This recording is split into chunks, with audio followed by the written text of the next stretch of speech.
Hey, I'm going to teach you the easiest way to make an iced matcha latte. You don't need a tea whisk, you don't need a tea bowl, and you don't even need hot water. All you need is a mason jar, cold water, milk or milk alternative, ice, and delicious Mizuba matcha. First, add about a teaspoon of matcha to your mason jar.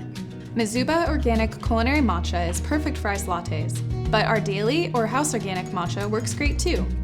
Then fill your jar about a third of the way full of cold water. Now it's time to shake it up.